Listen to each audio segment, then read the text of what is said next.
The prison's historical significance also lies in its ability to reflect broader social and political changes. During the 20th century, as ideas about crime and punishment evolved, so too did the operations at San Quentin. The prison bore witness to the rise of mass incarceration, the implementation of rehabilitative programs, and the enduring debate over the morality of capital punishment. At every stage, San Quentin mirrored the broader tensions in American society between retribution and rehabilitation, justice and mercy, punishment and reform. Furthermore, San Quentin's location near San Francisco, a hub of political activism and social change, has made it a focal point for discussions about prison reform. Over the years, it has been the site of legal challenges, hunger strikes, and public protests advocating for better conditions and an end to the death penalty. This engagement with larger social movements has only reinforced its place in American history, not just as a prison, but as a symbol of the ongoing struggle to balance punishment with human rights. Through its long and complicated history, San Quentin has become more than just a correctional facility.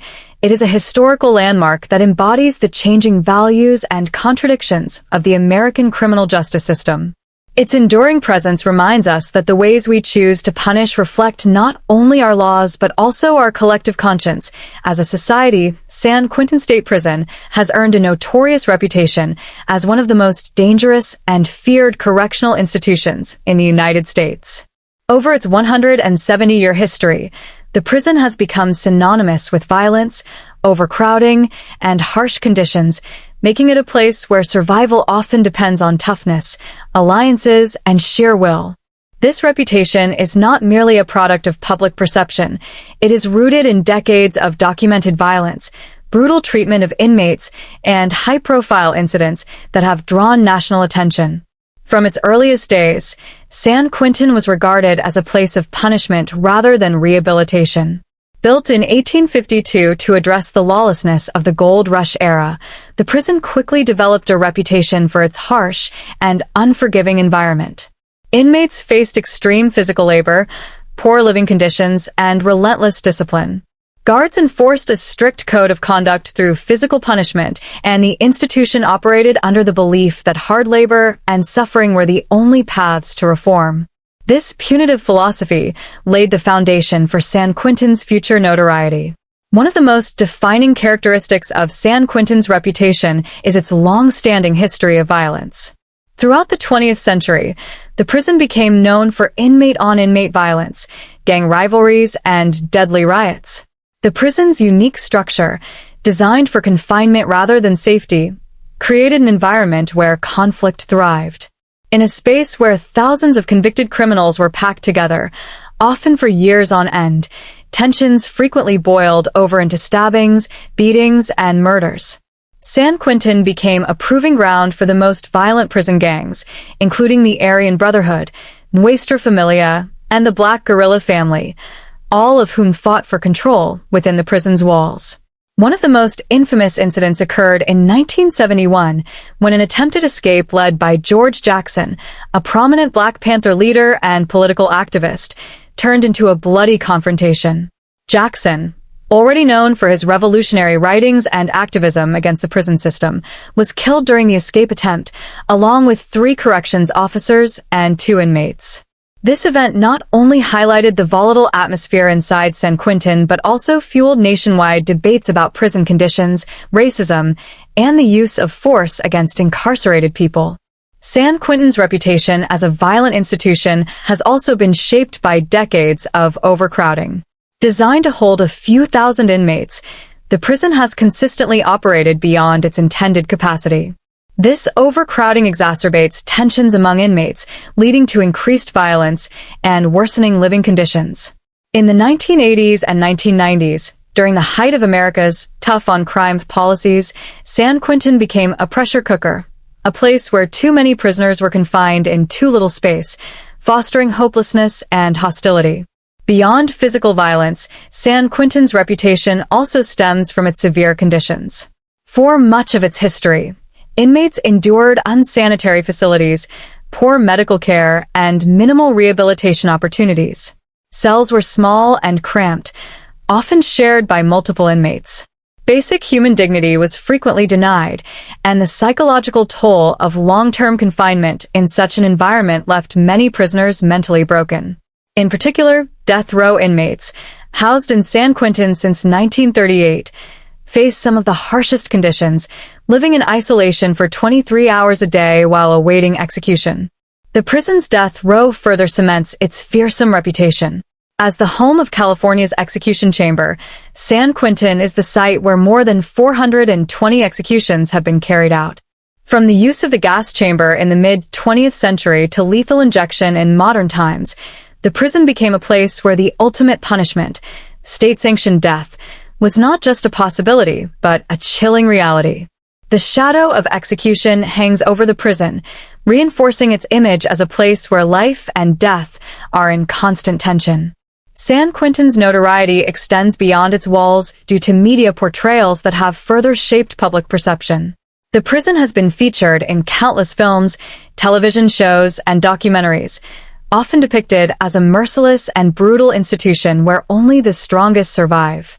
Notable films such as Johnny Cash at San Quentin and the San Quentin News, a publication written by inmates, offer rare glimpses into life inside. These representations have solidified the prison's mythos as a place where hope is scarce, violence is inevitable, and justice is delivered with an iron fist. Despite occasional reforms, San Quentin's legacy of violence and harsh punishment remains deeply ingrained in its identity. For many, the prison symbolizes the extreme side of the American penal system, where the focus on retribution overshadows any attempt at rehabilitation. Even as efforts have been made to improve conditions and implement education programs, the prison's name continues to evoke fear, controversy, and a reminder of the darkest corners of the justice system.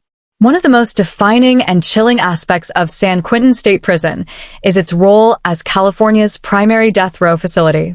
For decades, San Quentin has been the final stop for the state's most notorious and condemned criminals, making it a central figure in the ongoing debate surrounding capital punishment. The prison's death row is not just a place of confinement, it is a symbol of ultimate punishment, where men sentenced to die wait in a state of uncertainty, sometimes for years or even decades. San Quentin officially became California's death row in 1938, and since then, it has housed and executed some of the most infamous figures in American criminal history. The prison's adjustment center and East Block hold the male inmates condemned to death, making it the largest death row in the United States, with hundreds of men confined to tiny, isolated cells. These cells measure approximately 4 feet by 10 feet, offering little space for movement or comfort. The reality of death row is one of constant isolation. Inmates typically spend 23 hours a day in their cells, allowed only limited time in small exercise yards under heavy supervision. The psychological toll of this confinement is immense. Decades-long waits are not uncommon, as the appeals process in California is lengthy and complex, often resulting in inmates spending more than 20 years awaiting execution. This extended period of incarceration under the specter of death has led to what many experts call death row syndrome, a psychological condition marked by anxiety, depression, and emotional deterioration. Inmates live in a perpetual state of uncertainty, never knowing when or if their execution will take place. San Quentin's death row is infamous not only for its size but also for the methods of execution carried out there. For much of the 20th century, lethal gas was the primary means of execution. The gas chamber, a cold, sterile room with a metal chair at its center, became a haunting symbol of the state's power to end life. Between 1938 and 1996, 194 inmates were executed by lethal gas in this chamber, including some of the most well-known criminals in the nation. The gas chamber's use was eventually phased out after legal challenges argued that it constituted cruel and unusual punishment under the Eighth Amendment of the U.S. Constitution. In 1996, California transitioned to lethal injection as the preferred method of execution. A specially designed execution chamber was constructed at San Quentin to carry out this new form of capital punishment. The chamber, sterile and brightly lit, was designed to offer a more humane means of execution, but even this method has not been without controversy. Botched executions, prolonged death processes, and questions about the ethics of state-sponsored killing have fueled ongoing legal and moral debates. Over the decades, San Quentin's death row has held some of the most infamous and reviled criminals in American history. Among them were Charles Manson's followers, convicted for the brutal Tate LaBianca murders, and Richard Ramirez, known as the Night Stalker, who terrorized California with a string of violent murders and sexual assaults in the 1980s. These high-profile inmates, along with many others, have added to San Quentin's aura of fear and notoriety, reinforcing its image as a place where the worst of the worst await their fate. Despite its grim reputation, San Quentin's death row has also become a battleground for the broader debate on capital punishment in the United States. Opponents of the death penalty argue that the conditions on death row, combined with the risk of executing innocent people, make the practice morally indefensible. Advocates for criminal justice reform have pointed to the racial disparities among death row inmates and the disproportionate impact on Black and Latino populations. These concerns have led to multiple legal challenges aimed at abolishing the death penalty or, at the very least, improving the conditions under which death row inmates live. In 2019, California's governor issued a moratorium on executions, effectively halting the use of the death chamber at San Quentin. While this decision spared the lives of the over 700 inmates on death row, it did not eliminate their sentences. These individuals remain in legal limbo, confined to solitary cells, uncertain if the state will eventually resume executions. The physical execution chamber itself, while no longer in use, still stands as a chilling reminder of the prison's central role in carrying out the state's most irreversible punishment. The death row facility at San Quentin is more than just a physical space. It is a representation of the deep moral, legal, and social complexities surrounding capital punishment in the modern era. It stands as a place where justice and retribution collide, where the finality of a death sentence plays out behind impenetrable walls, hidden from public view. This hidden reality of life on death row continues to raise profound questions about the ethics of punishment, the value of human life, and the limits of state power.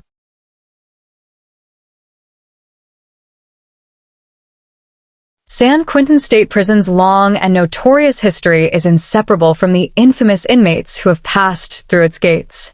Over the years, San Quentin has housed some of California's most dangerous and high-profile criminals, many of whom have captured national attention due to the heinous nature of their crimes or the public controversies surrounding their cases.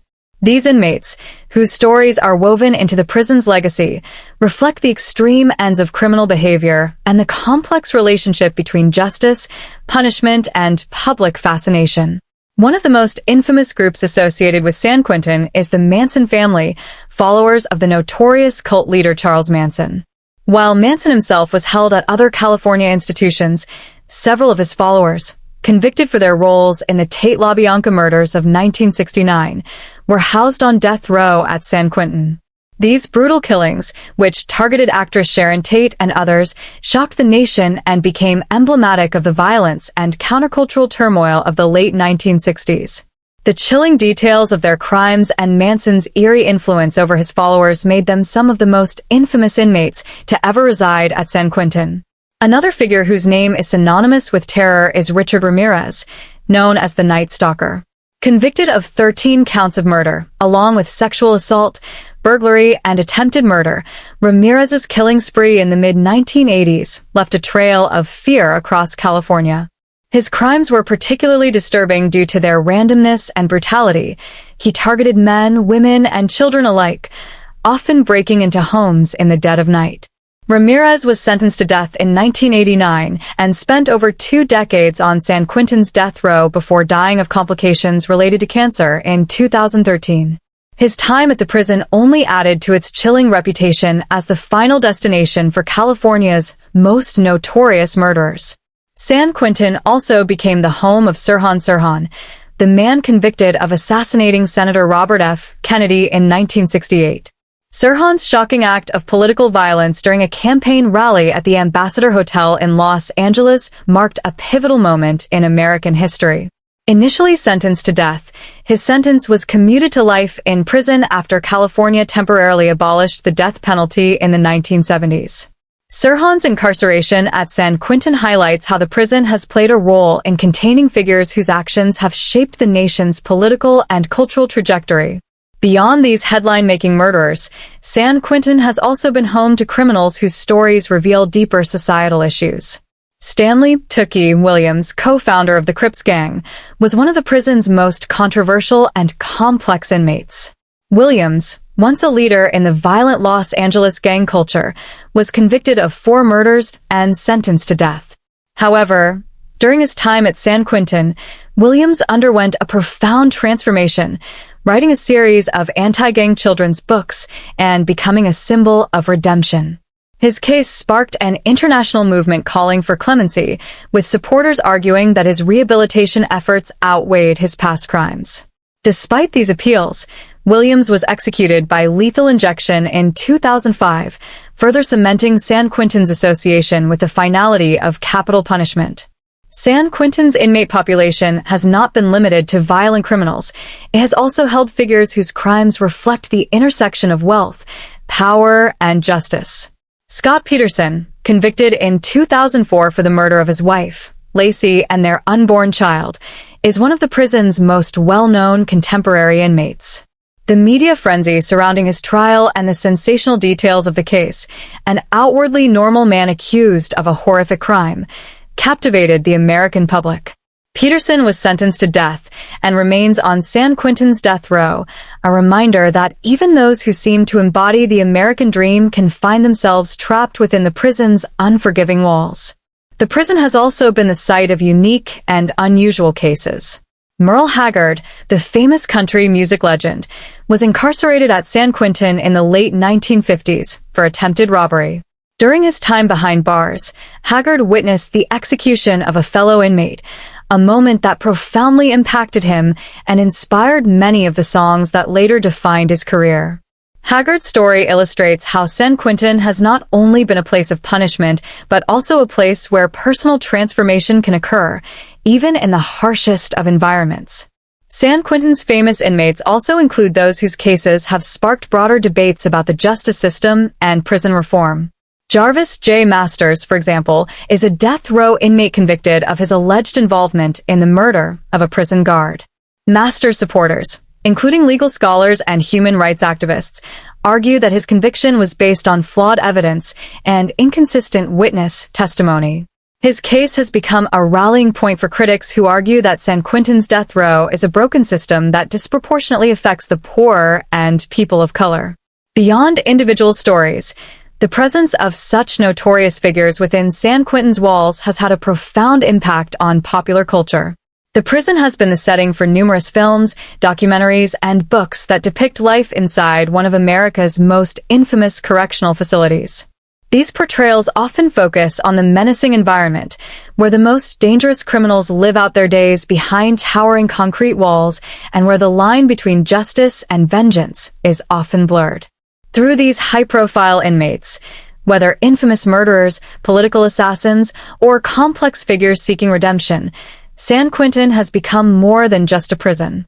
It is a place where society's most feared criminals are confined, where moral questions about punishment and rehabilitation come to the forefront, and where the stories of the incarcerated continue to shape the prison's haunting legacy.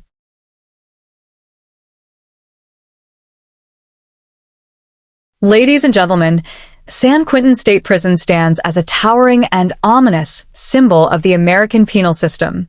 Located in Marin County, California, along the picturesque shores of San Francisco Bay, its imposing walls conceal a history that is as old as the state itself. Established in 1852, San Quentin holds the distinction of being California's oldest prison, and its legacy reflects more than just the passage of time. It reflects a profound narrative of crime, punishment, and the evolution of justice in the United States.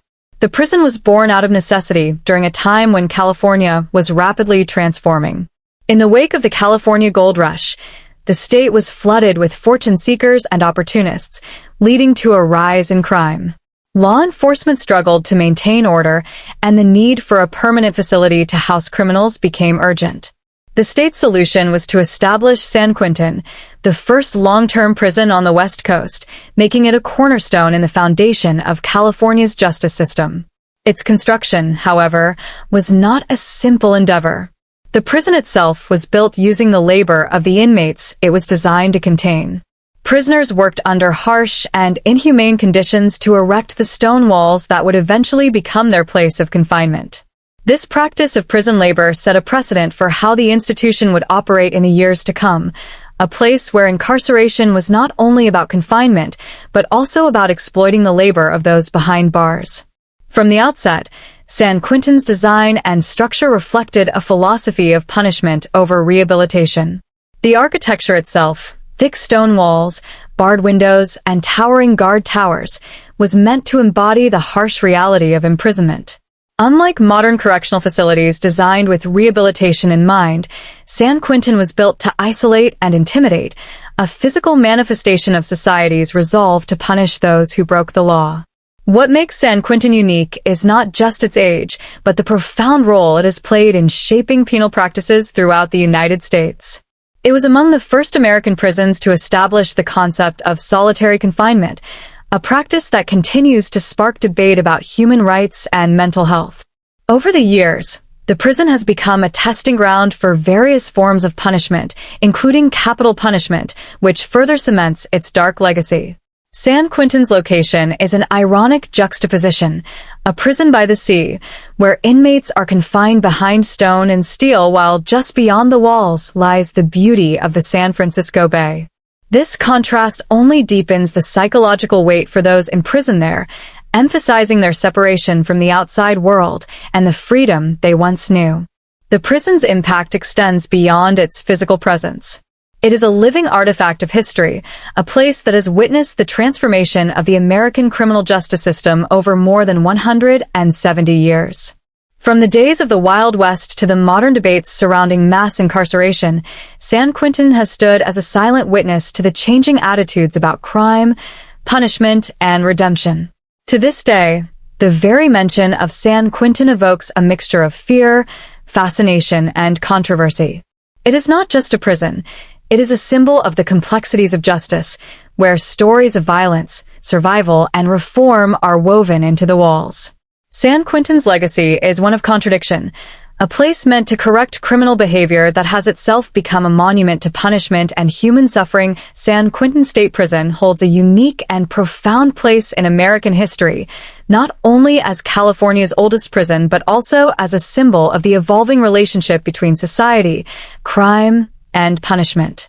Its history is deeply intertwined with the growth of California itself, reflecting the state's transformation from a lawless frontier during the gold rush era to one of the most populous and economically powerful regions in the United States. The origins of San Quentin trace back to a time of chaos and rapid change. During the mid-19th century, the discovery of gold in 1848 triggered a massive migration of prospectors, adventurers, and opportunists hoping to strike it rich. This influx of people, however, also brought a surge in crime and lawlessness. Robberies, assaults, and violent disputes became common as thousands of people flooded into California's unregulated territories. In response, the state's fledgling government faced an urgent need to establish a formal system of law enforcement and punishment to control the disorder. In 1851, California's answer to rising criminal activity was the establishment of a prison ship, a decommissioned vessel called the Waban. Moored in San Francisco Bay, the ship served as a temporary holding facility for convicted criminals. However, the crowded, unsanitary conditions and the increasing number of prisoners quickly made it clear that a more permanent solution was necessary. This realization led to the creation of San Quentin State Prison in 1852, marking the beginning of a new era of institutional incarceration on the West Coast. San Quentin was the first permanent prison in California, and its construction symbolized the state's commitment to establishing law and order. Unlike the prison ship, which was a makeshift and temporary solution, San Quentin was designed to be a fortress of punishment, a place where those who violated the law would be confined, isolated, and forced to atone for their crimes. The decision to build such a facility reflected broader national trends during the 19th century, as states across the U.S. moved toward penitentiary systems focused on strict discipline and physical confinement. The early years of San Quentin were marked by harsh conditions and controversy. Prisoners themselves were tasked with constructing the facility, laboring under brutal and often inhumane circumstances. This form of prison labor was not only a means of expanding the prison but also a way to enforce the belief that hard labor was an essential part of the punishment process. Prisoners cut stone, built walls, and reinforced their own captivity, setting a precedent for the use of inmate labor in California's correctional system, a practice that would continue for decades. Throughout the 19th century, San Quentin became a central institution in California's criminal justice system. It housed a diverse range of inmates, from petty thieves to violent offenders. The prison quickly gained a reputation for violence and overcrowding, problems that would persist throughout its history. Despite these issues, San Quentin was seen as a necessary tool for maintaining social order in a rapidly expanding and often unpredictable state. As the decades progressed, San Quentin's role expanded beyond simple confinement. It became a testing ground for new penal policies and practices. In the late 19th and early 20th centuries, the prison was at the forefront of the capital punishment debate, eventually becoming the site of California's death chamber. This shift marked a significant moment in the prison's history. San Quentin was no longer just a place of incarceration. It became a place where the ultimate sentence, death, was carried out. San Quentin State Prison has long been notorious for its history of violence and deadly riots, which have cemented its reputation as one of the most dangerous correctional facilities in the United States. Since its founding in 1852, the prison has been a site where tensions boil over, a pressure cooker where the combination of overcrowding, racial divisions, and gang rivalries has led to frequent outbreaks of violence. These violent incidents are not just random occurrences. They are a product of the brutal environment, where survival often depends on forming alliances and defending territory. One of the key drivers of violence at San Quentin is the deep-rooted presence of prison gangs. By the mid-20th century, the prison had become a breeding ground for some of the most violent and organized gangs in the country. Groups like the Aryan Brotherhood, Nuestra Familia, and the Black Guerrilla Family established strongholds within the prison's walls, engaging in a constant battle for power and control. These gangs operate with military-like precision, enforcing strict codes of loyalty and retribution. The competition between rival factions often erupts into stabbings, assaults, and large-scale riots, making San Quentin a volatile environment where violence is an ever-present threat.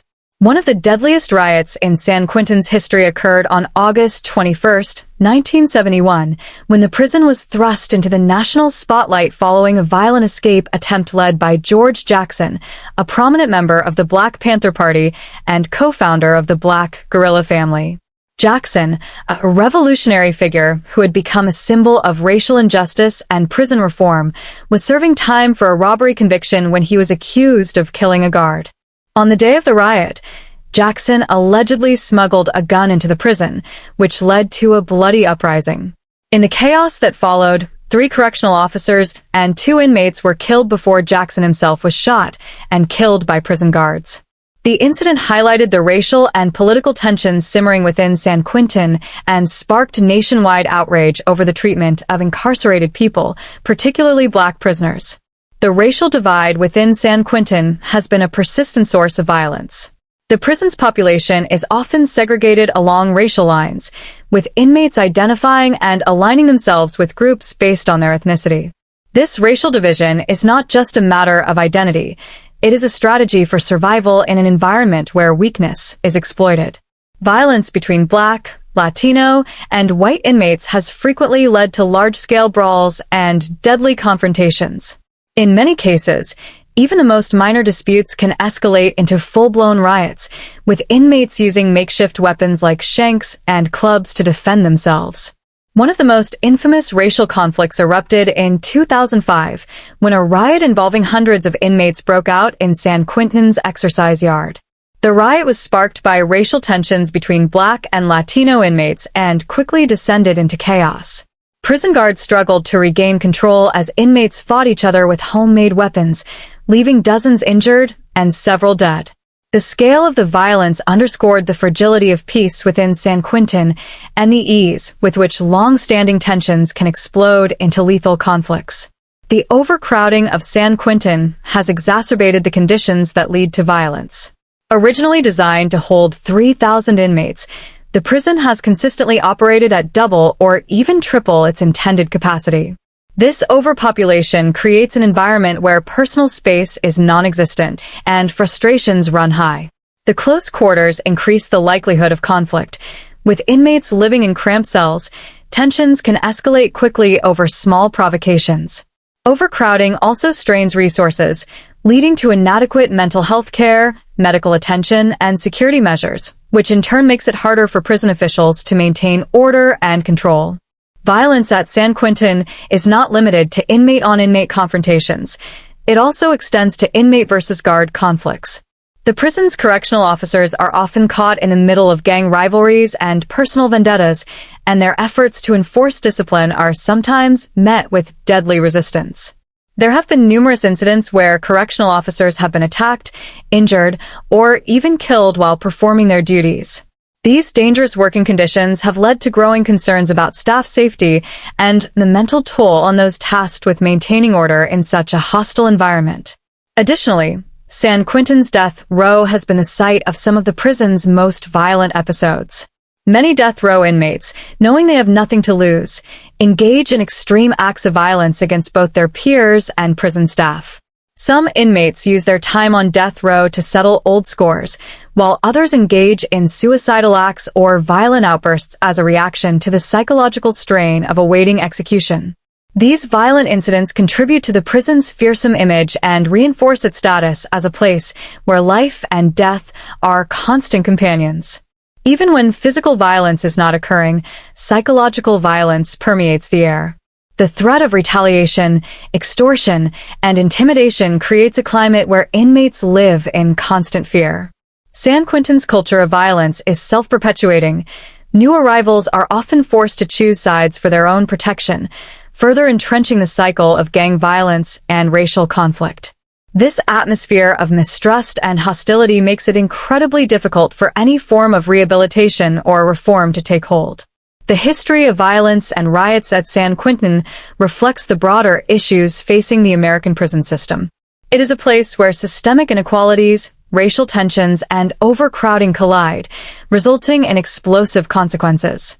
Despite various attempts at reform, the legacy of bloodshed continues to define San Quentin, making it one of the most feared and infamous prisons in the world. Life inside San Quentin State Prison is marked by a harsh and unforgiving routine shaped by strict regulations, overcrowding, and an environment where survival often depends on vigilance and adaptability. For the men incarcerated within its towering walls, daily existence is a constant struggle to maintain a sense of identity and safety while navigating the rigid hierarchy of prison life. The prison's reputation as California's oldest and deadliest facility is reflected in the tension that permeates every aspect of life inside. Daily life in San Quentin is structured around a rigid schedule. Each day begins early. By 5:30 a.m., the prison's loudspeakers crackle to life, signaling the start of another day behind bars. Inmates are counted multiple times throughout the day, reinforcing the ever-present surveillance and control. Breakfast is served in the chow hall, where the atmosphere is tense. Gang affiliations, racial divisions, and long-standing rivalries often dictate where inmates can sit and who they can interact with. A seemingly minor offense, such as sitting in the wrong area, can provoke violent retaliation. The cells at San Quentin are small and oppressive, often measuring just 4 feet by 10 feet. Most cells are double-occupied, forcing inmates to share their limited space with another person. Personal belongings must be carefully stored, and privacy is non-existent. Inmates spend long hours confined to these cramped quarters, where the hum of echoing voices, slamming doors, and the distant sound of shouting create a constant, oppressive noise. The lack of personal space adds to the mental strain, leading to increased aggression, paranoia, and a profound sense of isolation. For many inmates, the exercise yard is both a reprieve and a battleground.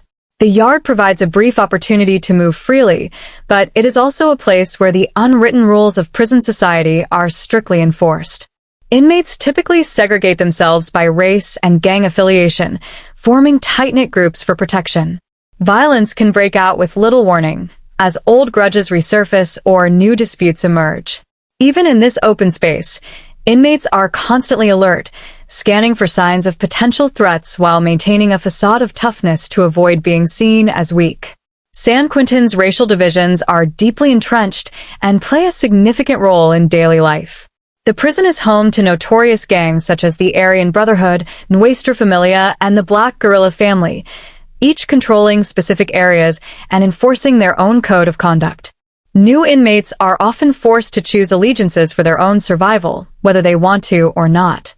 Refusing to align with a group can make an inmate a target, while joining a gang often means being drawn into a cycle of violence and retaliation.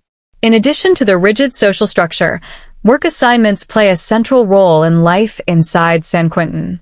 Inmates are expected to perform various jobs, working in the prison's kitchen, laundry, maintenance, or manufacturing unit, for meager wages that range from 8 cents to 95 cents per hour. For some, these jobs provide a sense of purpose and a brief escape from the monotony of prison life.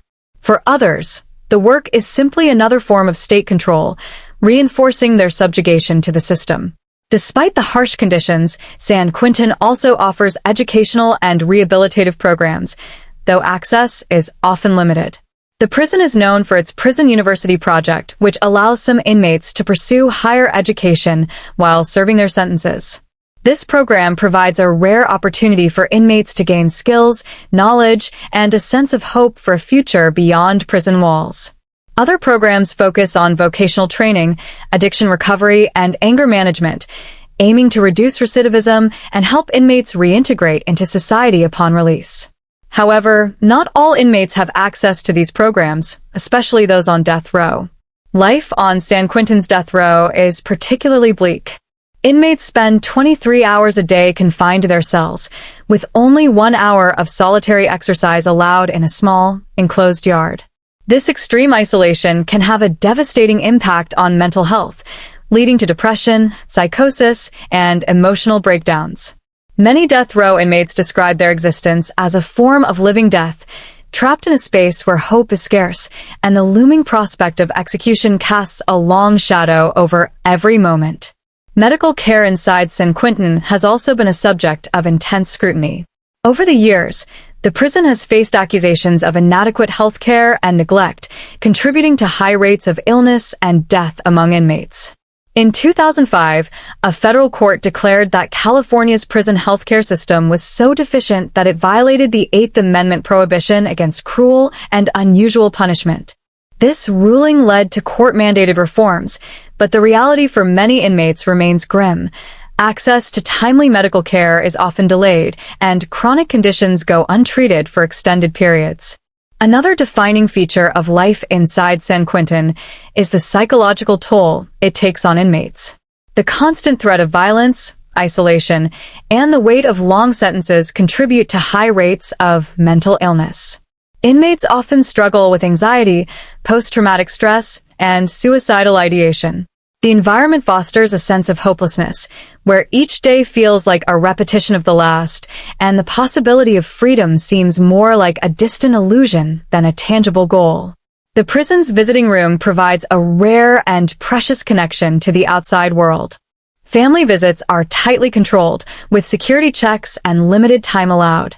For many inmates, these visits are the only lifeline to normalcy, a brief reminder of life beyond the prison gates.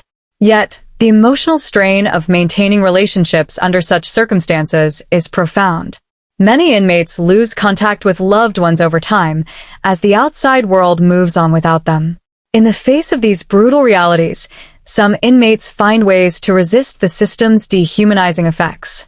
Through art, writing, and activism, they attempt to reclaim a sense of identity and agency. San Quentin is home to projects like the San Quentin News, a newspaper written and produced by inmates that sheds light on prison life and criminal justice reform. This form of self-expression offers inmates a voice in a world where their humanity is often denied. Life inside San Quentin is a microcosm of the broader failures and contradictions of the American criminal justice system. It is a place where violence and suffering coexist with efforts at reform, where hope and despair are constantly in tension. For those who live within its walls, each day is a battle to maintain a sense of dignity, even as the system seeks to strip it away. San Quentin State Prison is perhaps most infamous for its death row, the largest in California and one of the most notorious in the United States. For over a century, it has served as the final destination for those sentenced to death, a place where society carries out its most severe punishment.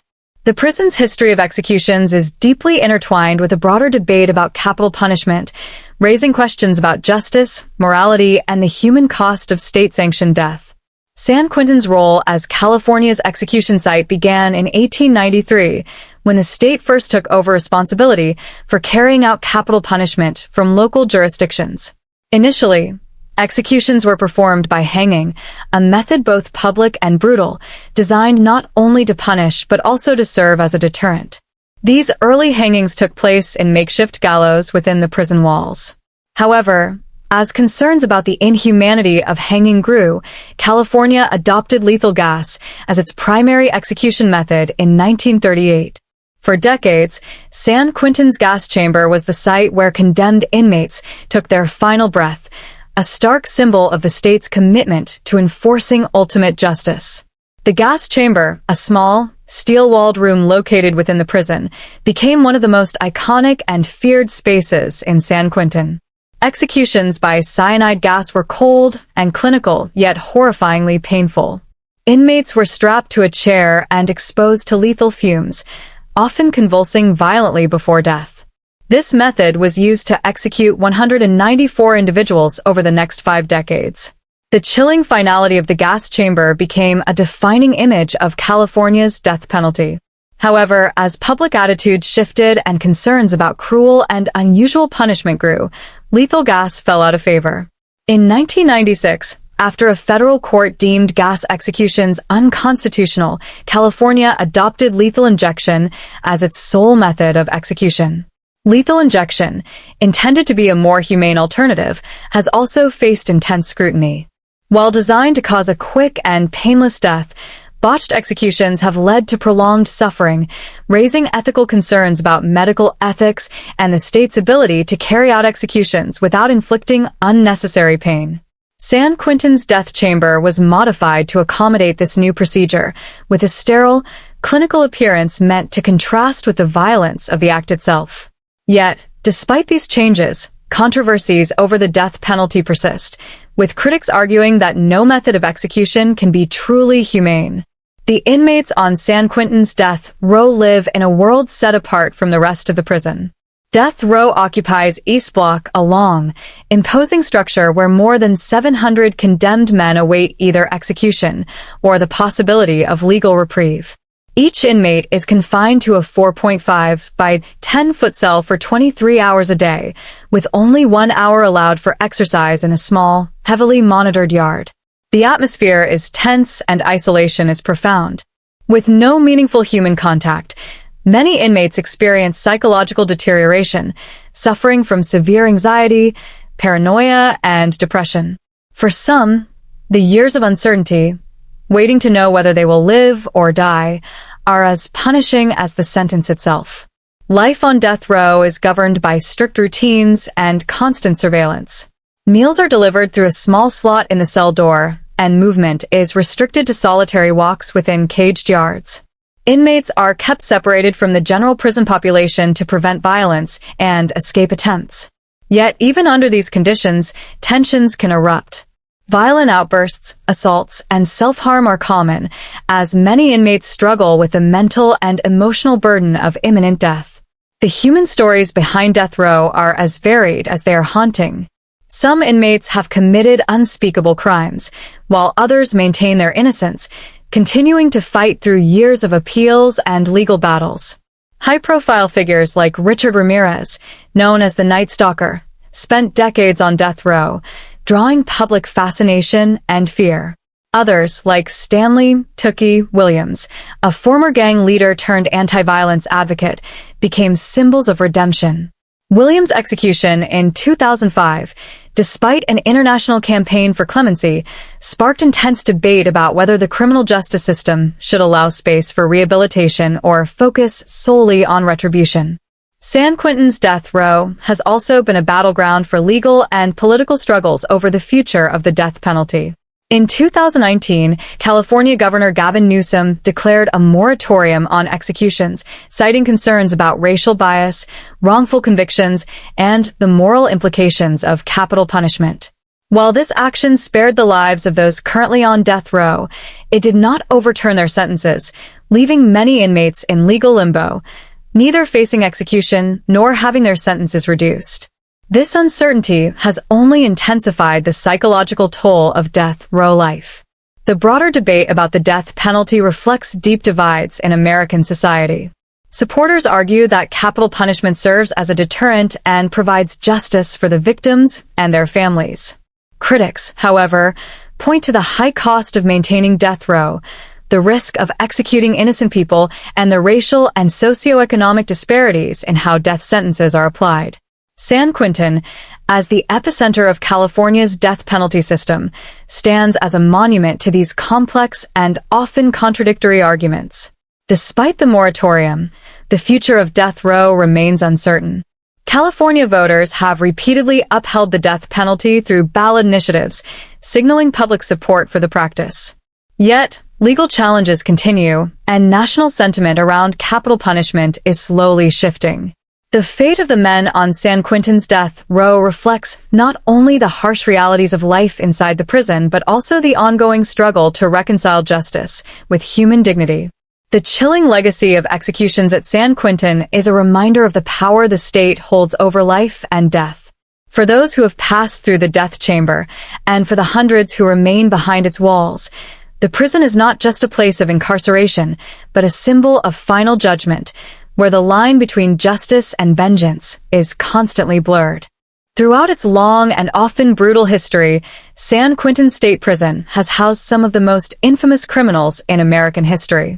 From serial killers to gang leaders, political revolutionaries, and high-profile offenders, the prison's reputation is deeply intertwined with the lives and crimes of these notorious individuals. Their stories reflect not only the severity of the American justice system, but also the complexity of human behavior and the public's fascination with crime and punishment. One of the most notorious inmates to ever walk the grounds of San Quentin was Richard Ramirez, known as the Night Stalker.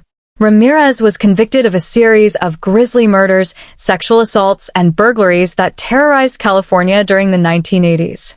His crimes were marked by brutality, satanic symbolism, and a complete lack of remorse, making him one of the most feared criminals in American history.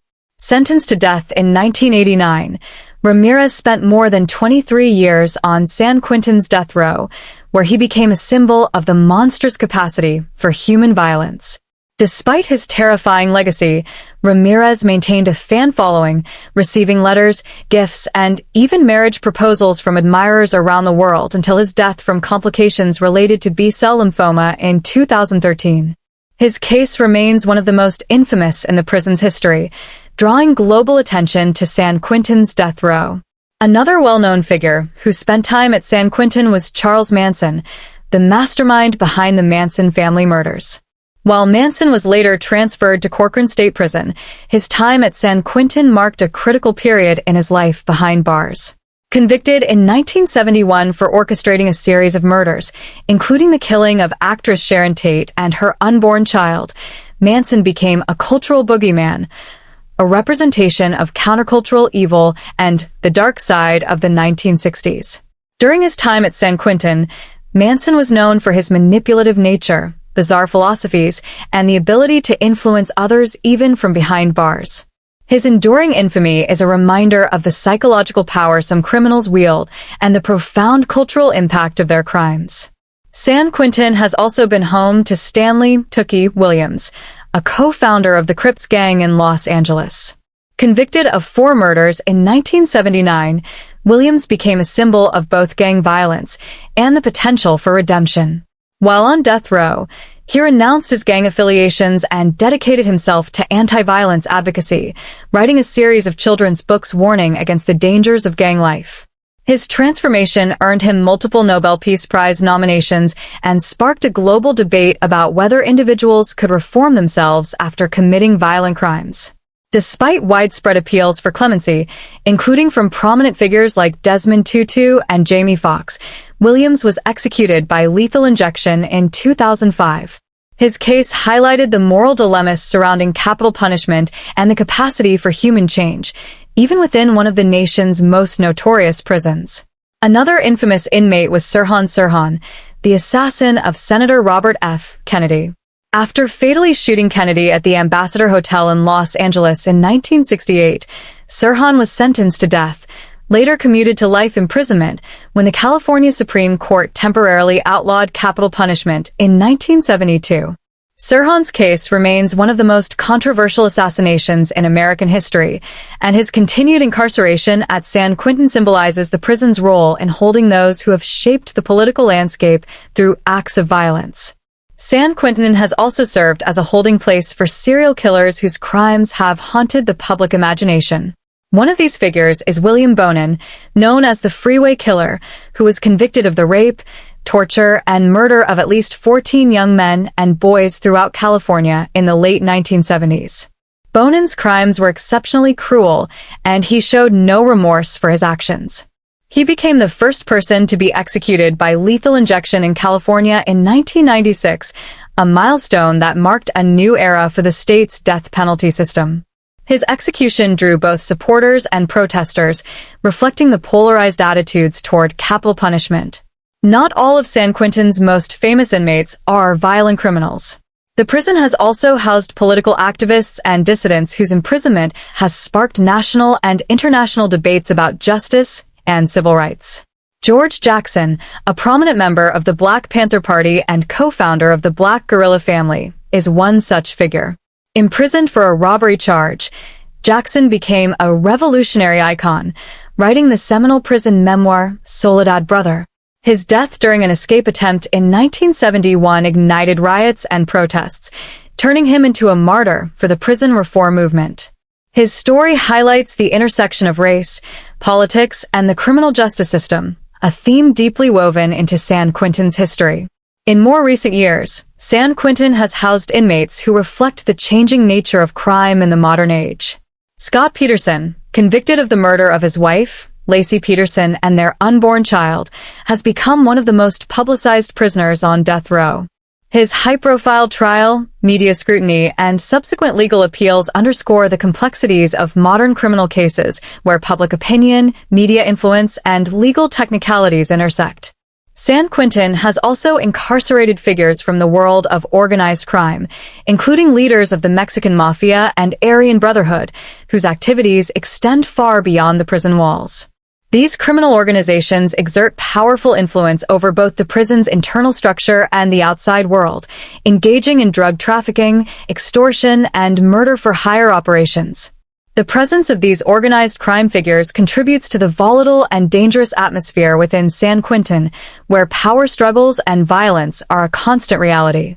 The prison's long list of notorious inmates reveals a spectrum of human behavior, from the deeply evil to the potentially redeemable. Their stories serve as a mirror reflecting broader societal issues, systemic injustice, race, class, and the moral limits of punishment. Whether these individuals are viewed as monsters, victims, or symbols, their time at San Quentin has left an indelible mark on both the institution and public consciousness.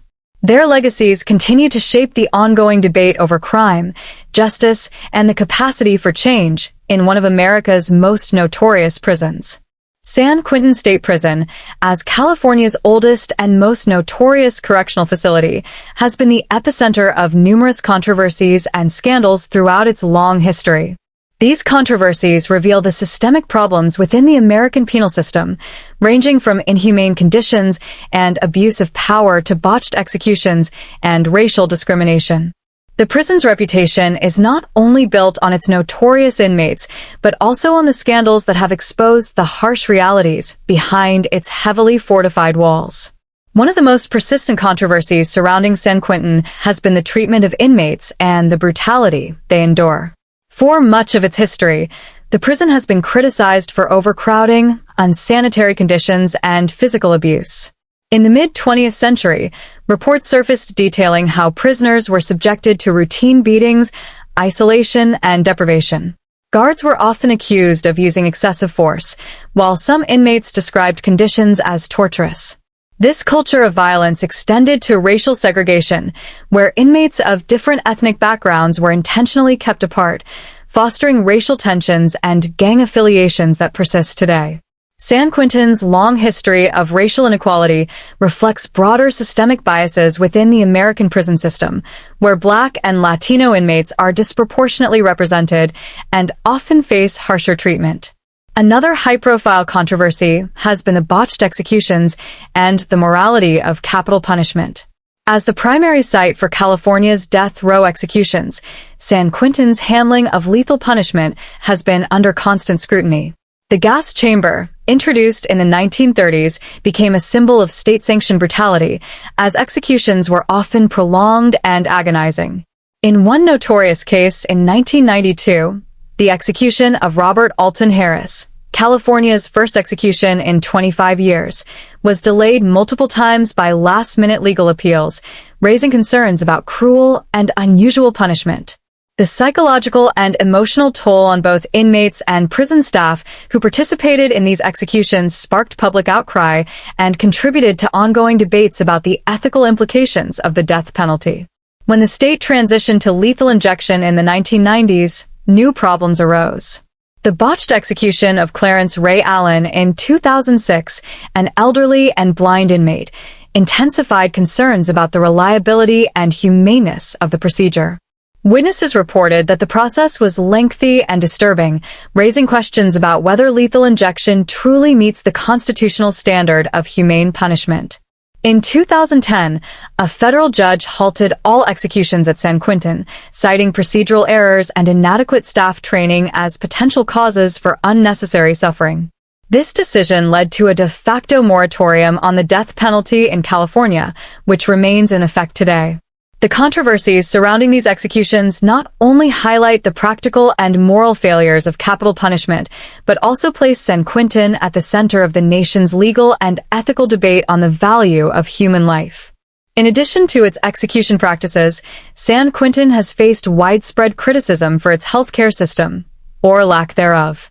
In 2005, the prison's medical facilities were deemed unconstitutional by a federal court due to gross negligence and inadequate care, leading to the appointment of a federal receiver to overhaul the system. Inmates reported long waits for basic medical attention, unsanitary conditions, and a lack of qualified medical staff, which resulted in preventable deaths. A scathing report documented dozens of fatalities caused by delays in care, misdiagnosis, and a lack of emergency response. Despite federal oversight, problems with medical care persisted for years, culminating in a COVID-19 outbreak in 2020 that devastated the prison population.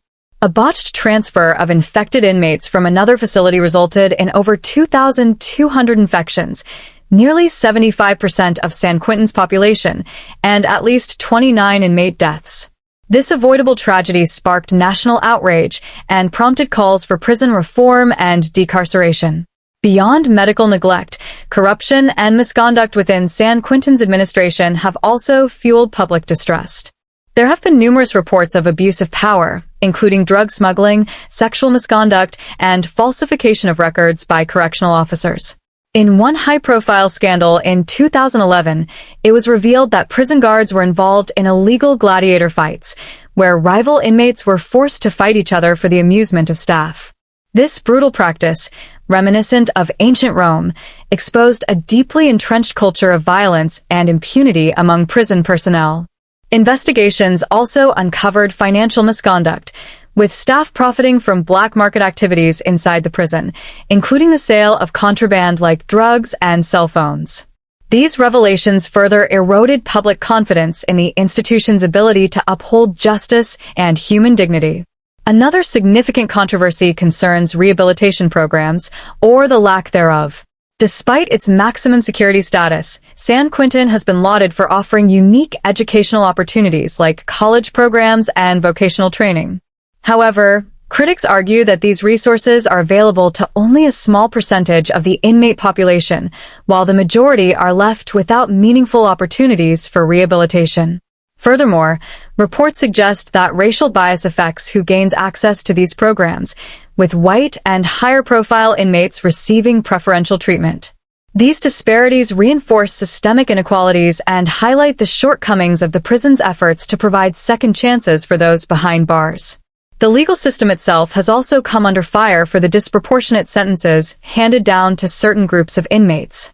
San Quentin's population reflects broader patterns of racial and economic inequality, with Black and Latino men being overrepresented.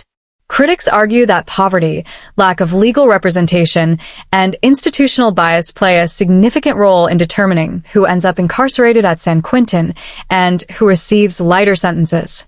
This disparity fuels the argument that San Quentin is not just a prison but a reflection of the injustices embedded in American society. Finally, media access and public transparency have been recurring sources of controversy. Over the decades, journalists and human rights advocates have faced significant barriers when trying to document the conditions inside San Quentin. While the prison has allowed limited tours and media interviews, these are often carefully curated and heavily monitored by prison officials. Whistleblowers, including former inmates and correctional officers, have alleged a culture of secrecy designed to cover up abuses and maintain the prison's public image. This lack of transparency has made it difficult for outside observers to fully understand the depth of suffering and the systemic failings occurring behind its stone walls. San Quentin's long history of controversies and scandals paints a complex portrait of an institution where justice is often uneven and human rights are routinely violated. From botched executions to systemic racism, medical neglect, and institutional corruption, the prison remains a symbol of both state power and its moral contradictions.